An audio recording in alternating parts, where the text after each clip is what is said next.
8:36 de la mañana, estamos de vuelta. Esto es Buenos Días por VPI TV. Seguimos conociendo lo que es noticia en los diferentes portales. Esta noticia tiene que ver con la migración. Estados Unidos deportó a miles de migrantes con esta entrada en vigencia del título 8. Vamos a conocer los detalles. Miles de migrantes han sido deportados de aquí de Estados Unidos a una decena de países, entre ellos México, Colombia y Perú, con esta nueva política migratoria instaurada tras el levantamiento del título 42, así lo informó el Departamento de Seguridad Nacional estadounidense. El subsecretario de Política Fronteriza e Inmigración, Blas Núñez Neto, explicó en una conferencia de prensa que la situación en la frontera sigue siendo muy fluida y evoluciona continuamente, lo dijo textualmente, por lo que las autoridades le están dando seguimiento en tiempo real.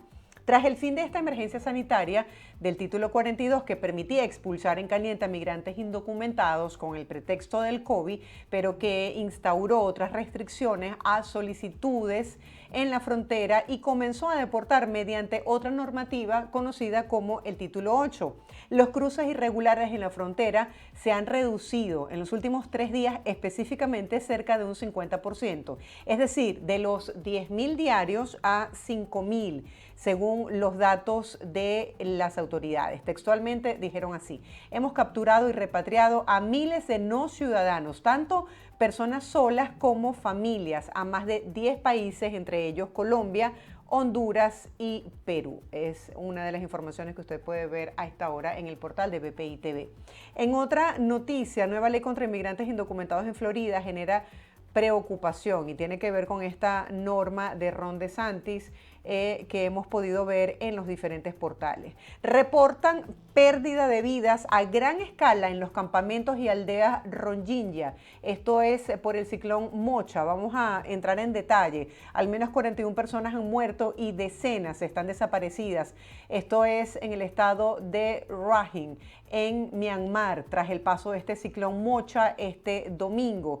Entre otras noticias, vemos que los reporteros que han tenido la oportunidad de visitar el terreno visitaron estas aldeas a lo largo de la costa birmana y hablaron con supervivientes, líderes de las aldeas y familias que buscan a parientes muertos en la orilla del mar. Esta es la situación que se mantiene tras el paso de este ciclón denominado como Mocha.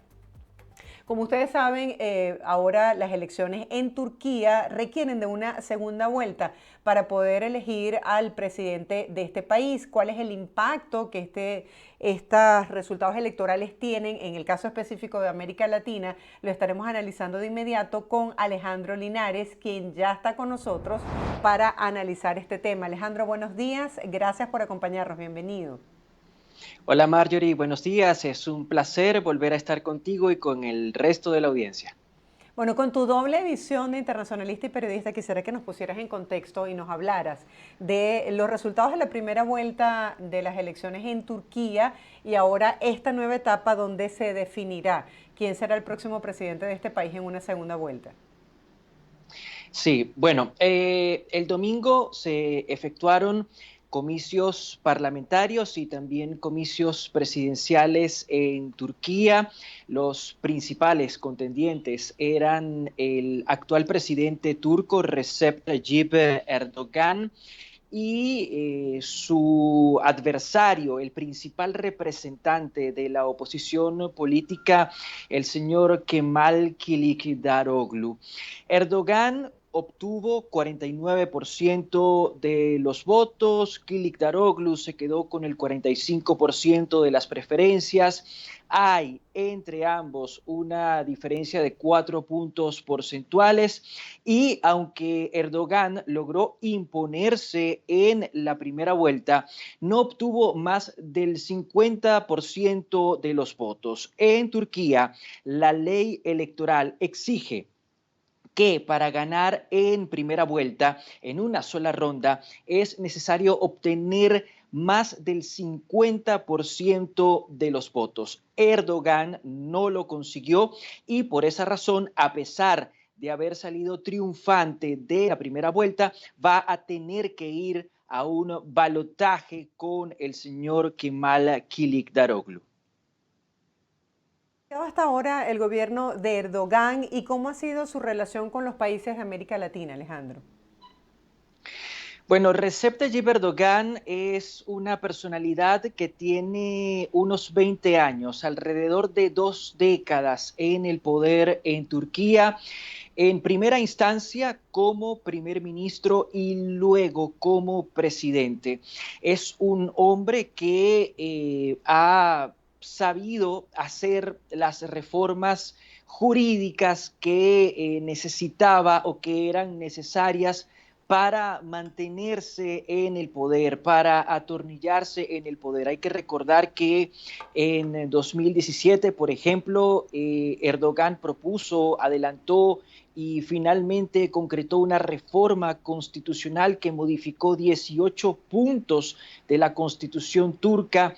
Eso hizo que Turquía pasara de tener un régimen de gobierno parlamentario a un régimen de gobierno presidencialista que por supuesto le otorgó mucho más peso, mucho más poder a Erdogan. En cuanto a la relación con América Latina, es consabida, por ejemplo, la relación de Turquía con países como Venezuela. En situaciones de crisis, en situaciones de ascuas, Turquía ha salido al auxilio de Venezuela, ha salido al auxilio de la administración de Nicolás Maduro, tal y como lo han hecho también otras naciones. Está, por ejemplo, el caso de Irán, el caso de Rusia, que le han brindado apoyo logístico y también económico a la administración de Nicolás Maduro. ¿Cómo ves a su más cercano contendor? ¿Tiene en este momento grandes posibilidades de llegar al poder y qué propone en este caso?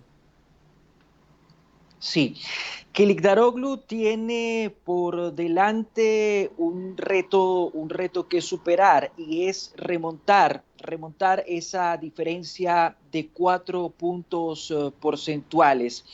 Puede hacerlo, en mi opinión, sí, siempre y cuando logre captar el voto de las personas indecisas.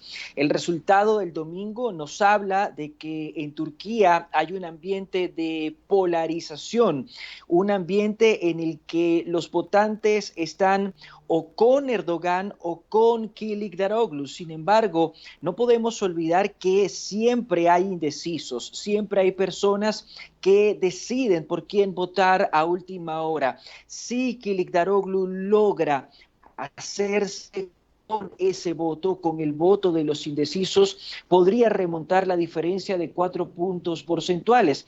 También es importante mencionar que los ultranacionalistas en la elección del domingo quedaron con 5,2% de los votos. Ese apoyo, el de los ultranacionalistas, bien a favor de Erdogan, bien a favor de Kilicdaroglu, podría inclinar la balanza hacia uno u otro lado. Si se da este cambio de gobierno, ¿cuál sería la relación con América Latina y cuáles son los desafíos que afronta en este momento Turquía? Bueno, Kilicdaroglu propone varias reformas que podrían llegar a ser sustanciales. Él propone, por ejemplo, volver a un sistema de gobierno parlamentario, es decir, reflotar, revivir ese régimen parlamentario que de alguna manera fue implosionado por Recep Tayyip Erdogan. Él también propone un gobierno mucho más republicano, mucho más estatista, mucho más laico, en el que el islamismo tenga menos peso. Propone, por ejemplo, aprobar la entrada de Suecia a la OTAN. Hay que recordar que Suecia aún no ha podido convertirse en miembro pleno de la OTAN por la negativa de Recep Tayyip Erdogan. Y otra cosa importante es que con Kilicdaroglu en el poder, Turquía podría inclinarse más hacia Occidente, podría llegar a tener unas mejores relaciones con Occidente. En este momento, Recep Tayyip Erdogan no es quizá un enemigo occidental, un enemigo de Occidente, pero no tiene las relaciones con Occidente que sí podría tener Kılıçdaroğlu. De hecho, Erdogan mantiene, por ejemplo, buenas relaciones con el Kremlin, buenas relaciones con Vladimir Putin. No en vano se ha convertido en un país que ha servido de interlocutor luego de la invasión de Ucrania por parte de Rusia.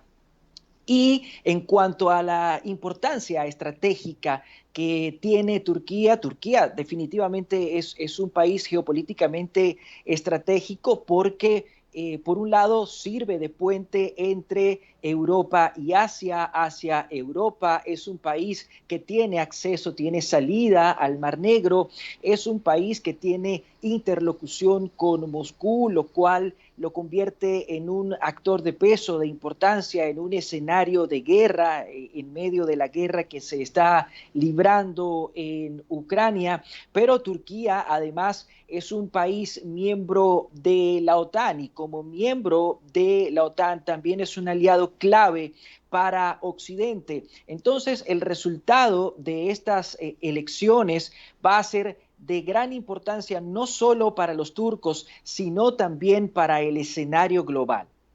Caras adentro, en el país como tal, el hecho de que no haya ganado Erdogan en una primera vuelta, ¿de alguna manera es un voto castigo? ¿Es un rechazo de la población a su gobierno? Pienso que más que un rechazo se trata de un desgaste político. En política todos los actores están sometidos a eso, todos los actores corren el riesgo de desgastarse políticamente con el paso de los años, a raíz de sus acciones, a raíz de sus decisiones. Pienso que es esto lo que ha sucedido y lo que está sucediendo con Recep Tayyip Erdogan. Lo repito, es una persona que tiene 20 años en el poder y pienso que en este momento está padeciendo las consecuencias de ese desgaste político. También hay que decirlo, hay en la sociedad turca el deseo de renovación, el deseo de ir por un camino diferente, el deseo de pasar del conservadurismo, sobre todo del conservadurismo islámico, hacia un estadio que sea bastante más progresista, bastante más liberal. De ganar uno u otro la presidencia, ¿cuáles son las expectativas en cuanto a las relaciones comerciales con Venezuela? Sí, en el caso de que gane Erdogan, de que se mantenga Erdogan en la presidencia de Turquía, básicamente vamos a ver un continuismo. No creo que sean grandes, que sean sustanciales las modificaciones implementadas por Erdogan en caso de mantenerse en la primera magistratura de Turquía. En caso de que gane Kılıçdaroğlu, sí, seguramente va a venir un proceso de revisión y ese proceso de revisión podría redefinir las relaciones no solo con Venezuela, no solo con América Latina, sino sobre todo las relaciones de Turquía con Estados Unidos, con Europa, sobre todo Europa occidental y por supuesto las relaciones de Turquía con Rusia. En este cambio, justamente quisiera que profundizara sobre eso. ¿Cuáles pudiesen ser los cambios en política exterior con países como, por ejemplo, Estados Unidos o Europa, en caso de no ganar Erdogan, que ya conocemos su política exterior? Como lo dije anteriormente, para Estados Unidos y para Europa Occidental, para grandes potencias como Francia, como Alemania, sería mucho más cómodo trabajar con Kılıçdaroğlu de lo que ha sido trabajar con Recep Tayyip Erdogan. También hay que tomar en consideración que hasta este momento, por ejemplo, Turquía y Siria se han mantenido enfrentadas porque los presidentes, sus presidentes, el presidente Erdogan de Turquía y el presidente Bashar el-Assad de Siria se encuentran enfrentados. Con un cambio de gobierno en Turquía, quizá podrían rebajarse las tensiones con Siria y eso, por supuesto, que también permitiría rebajar las tensiones en esa zona de Oriente Medio que muchos internacionalistas preferimos denominar o nos gusta denominar como la zona de conflicto, porque es un área en la que siempre hay choques, en la que siempre hay roces, en la que siempre hay enfrentamientos. En medio de estos enfrentamientos en el Medio Oriente, venimos de una época pospandemia, la guerra, la invasión de Rusia en Ucrania. ¿Cómo se ha visto afectada la economía en Turquía, Alejandro? A ver, los turcos no han escapado de este fenómeno global pospandémico, pandémico y pospandémico de desabastecimiento, de inflación, de ralentización de la economía. Es un fenómeno con el que lidia Recep Tayyip Erdogan y con el que seguirá lidiando en caso de permanecer en la presidencia, y si no, es un fenómeno que tendrá que heredar el señor Kılıçdaroğlu. ¿Qué podremos ver ya para finalizar brevemente en estos últimos días previo a esta segunda vuelta electoral? ¿Qué cambios que puedan definir digamos, la incidencia de voto de los ciudadanos en Turquía? Más que cambio, Marjorie, creo que vamos a apreciar 2 semanas frenéticas, 2 semanas de actividad muy convulsa en la que los candidatos, el señor Erdogan y el señor Kılıçdaroğlu, van a rematar y van a poder hacer todo aquello que no pudieron hacer durante la campaña de cara a la primera vuelta. Esto con la intención, repito, de obtener el voto o conseguir el voto de esas personas, esos ciudadanos que permanecen indecisos, pero también con la intención de hacer o lograr alianzas políticas estratégicas que le permitan conseguir el voto, o les permitan, más bien en plural, les permitan conseguir el voto de otras organizaciones políticas. Alejandro, gracias por este análisis sobre la situación en Turquía y la relación con los países de América Latina. Feliz día para ti. Gracias a ustedes, Marjorie, siempre será un placer.